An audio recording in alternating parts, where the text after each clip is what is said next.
সভ্যতার লালন কেন্দ্র হলো স্পেন।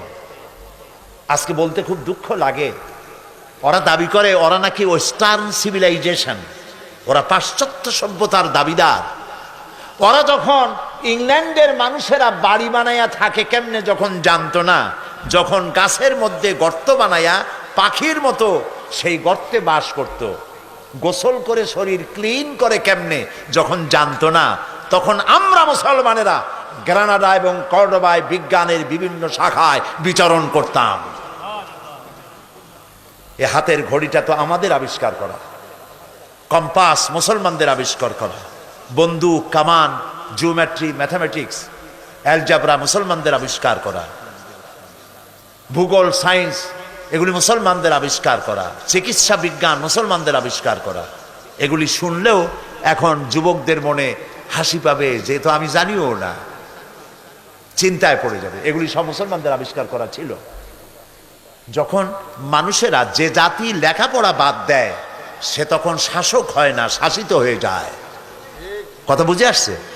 যারা লেখাপড়া করে তারাই শাসন করে, যাদের কাছে লেখাপড়া নাই তারা শাসিত হয়, শাসকদের জুতা টানে। আমি তো আমার নিজের চোখে দেখা কথা বলি, পড়াশোনা করি আর চোখ দিয়ে দেখি, তারপরে মানুষকে বলি। আজে বাজে কেসা কাহিনী, গাজী কালু, চম্পাবতীর গপ্প শুনাই না। ইউরোপ আমেরিকার স্টেশনগুলিতে বাস স্টপেজ, ট্রেন স্টেশন, বিমানবন্দর, ট্রেন আসতে দেরি আছে, বাস ছাড়তে দেরি আছে, প্লেন ছাড়তে দেরি আছে। ইউরোপ আমেরিকার লোকগুলি, মেয়ে লোক পুরুষ লোক, ব্যাগের থেকে বই বাইর করে, বই পত্রিকা ইত্যাদি নিয়ে পড়া শুরু করে দেয়। বাচ্চাগুলি, মায়ের সাথে যদি বাচ্চা থাকে, কম্পিউটার ল্যাপটপ সাথে থাকে, সেই ল্যাপটপের মাধ্যমে বাচ্চাকে পৃথিবীর ভূগোল দেখায়, জ্ঞান শিক্ষা দেয়। আর আমরা ট্রেনে উঠলাম, চা গরম, চীনাবাদাম, ডাব খাবেন আর গল্প। হায় হায়, হাসির চোটে অট্ট হাসি, নাটকীয় হাসি, পাজামার ফিতা ছেঁড়া হাসি। এই জাতি বাঁচবে কি করে? যেই জাতির কোনো চিন্তা নাই, খালি খায়, জম্মের খাওয়া খায়, চিন্তা নাই, খাওয়া আর ঘুমানো। চিন্তা করুন তো, গত 100 বছরে আমরা কি আবিষ্কার করছি?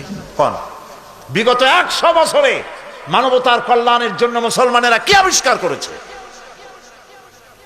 খালি তো কথা বললে হবে না। আমরা বাদশার জাত, নবাবের জাত, মরেন না খাইয়া। আমরা কিচ্ছু করতে পারি নাই, শুধু বাড়ি বানানো আর জনমের মতো বিয়ে করা। আমি কি হাসির খোরাক দিচ্ছি না চিন্তার খোরাক? কপাল পুড়ছে আমাদের।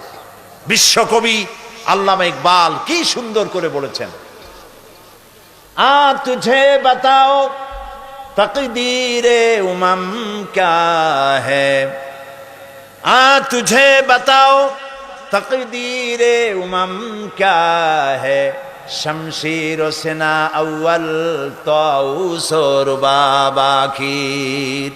এসো, এই জাতির রাইজিং অ্যান্ড ফল, অরুজ এবং জাওয়াল, উন্নতি এবং অবনতি কেন হয় আমি তোমাকে শোনাই। এই জাতির হাতে যতদিন ছিল কোরআন আর শমশীর, ততদিন পর্যন্ত পৃথিবী এই জাতির পায়ে চুমা খাইছে। আর যেদিন কোরআন আর শমশীরের পরিবর্তে মুসলিম জাতির হাতে এসেছে তবলা, বেহালা, তানপুরা, হারমোনিয়াম, সারিন্দা, নারিন্দা, সারেগামা, পাদানিসা, বাবা খালু, মামা নানা, কপাল তখন থেকে পড়া শুরু হইল। ঠিক না? হায়রে মুসলমান, কি নাচ! মেয়ে লোকের মতো চুল, এত বড় বড় পুরুষ, এত বড় বড় চুল, একবার এদিকে একবার ওইদিকে। এগুলো মানুষে দেখে, ওপেন কনসার্ট। আর এই গানের নাম পাপ গান নাকি? কপাল পোড়া। এগুলো মুসলমান?